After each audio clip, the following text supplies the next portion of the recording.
जय माता दी। क्या आपको पता है हनुमान जी की पूंछ किसका प्रतीक है? क्या है इसके पीछे का रहस्य? तो चलिए बिना किसी विलंब के आज की ज्ञानवर्धक कहानी शुरू करते हैं। एक बार की बात है, कैलाश पर्वत पर माँ पार्वती अपने दिन भर की पूजा अर्चना में व्यस्त थी। तभी उन्हें रावण कैलाश पर्वत की ओर आता दिखाई दिया। पार्वती जी ने शंकर जी से कहा, भगवान, अपने इस भक्त को कैलाश आने से रोक दीजिए, वरना किसी दिन मैं इसे अग्नि में भस्म कर दूंगी। यह जब भी आता है मैं बहुत असहज हो जाती हूँ। यह बात मुझे बिल्कुल भी पसंद नहीं है। आप इसे समझा दीजिए, यह कैलाश में प्रवेश ना करे। शिव जी जानते थे कि पार्वती सिर्फ उनके वरदान की मर्यादा रखने के लिए रावण को कुछ नहीं कहती है। वह चुपचाप उठकर बाहर आकर देखते हैं रावण नंदी को परेशान कर रहा है। शिव जी को देखते ही वह हाथ जोड़कर प्रणाम करता है। प्रणाम महादेव। आओ दशानन, कैसे आना हुआ? महादेव ने कहा, मैं तो बस आपके दर्शन करने के लिए आ गया था महादेव। आखिर महादेव ने उसे समझाना शुरू किया, देखो रावण, तुम्हारा यहाँ आना पार्वती को बिल्कुल भी पसंद नहीं है, इसलिए तुम यहाँ मत आया करो।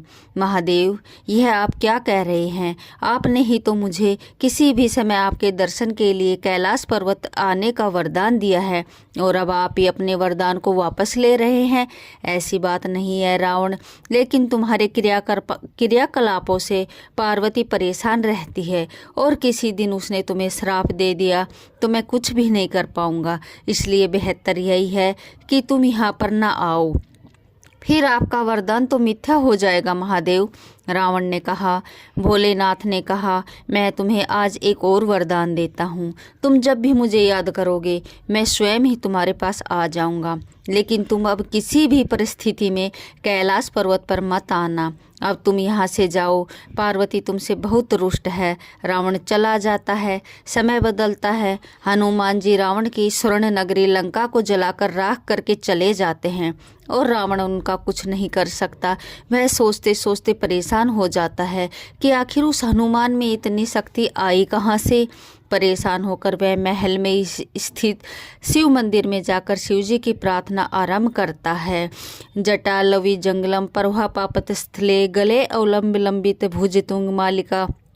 उसकी प्रार्थना से प्रसन्न होकर भगवान शिव प्रकट होते हैं, और रावण अभिभूत होकर उनके चरणों में गिर पड़ता है। भोलेनाथ कहते हैं, कहो दशानन, कैसे हो? अंतर्यामी है महादेव, सब कुछ जानते हो आप तो। प्रभु, एक अकेले बंदर ने मेरी लंका को और मेरे पूरे दरब को जलाकर राख कर दिया। मैं जानता हूँ यह बंदर जिसका नाम हनुमान है आखिर कौन है, और प्रभु उसकी पूछ तो और भी ज़्यादा शक्तिशाली थी। किस तरह सहजता से मेरी लंका को जला दिया? मुझे बताइए, यह हनुमान कौन है? शिव जी मुस्कुराते हुए रावण की बात सुनते रहते हैं, और फिर बताते हैं कि रावण, यह हनुमान और कोई नहीं, मेरा ही रुद्र अवतार है। विष्णु ने जब यह निश्चय किया कि वह पृथ्वी पर अवतार लेंगे और माता लक्ष्मी भी साथ ही अवतरित होंगी, तो मेरी इच्छा हुई कि मैं भी उनकी लीलाओं का साक्षी बनूं। और जब मैंने अपना यह निश्चय पार्वती जी को बताया तो वह हट कर बैठी, मैं भी साथ रहूंगी। लेकिन यह समझ नहीं आया कि उसे इस लीला में किस तरह भागीदार बनाया जाए।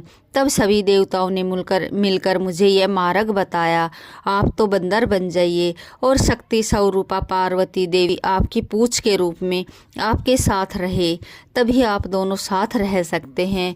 और उसी अनुरूप मैंने हनुमान के रूप में जन्म लेकर राम जी की सेवा का व्रत रख लिया, और शक्ति रूपा पार्वती जी ने पूछ के रूप में और उसी सेवा के फल स्वरूप तुम्हारी लंका का दहन किया। अब सुनो रावण, तुम्हारे उद्धार का समय आ गया है, अतः श्री राम के हाथों तुम्हारा उद्धार होगा। पर मेरा परामर्श है कि तुम युद्ध के लिए सबसे अंत में प्रस्तुत होना, जिससे कि तुम्हारा समस्त राक्षस परिवार भगवान श्री राम के हाथों से मोक्ष को प्राप्त करे, और तुम भी सभी का उद्धार हो जाए। अगर आपको कहानी अच्छी लगी तो जय श्री राम ज़रूर लिखना।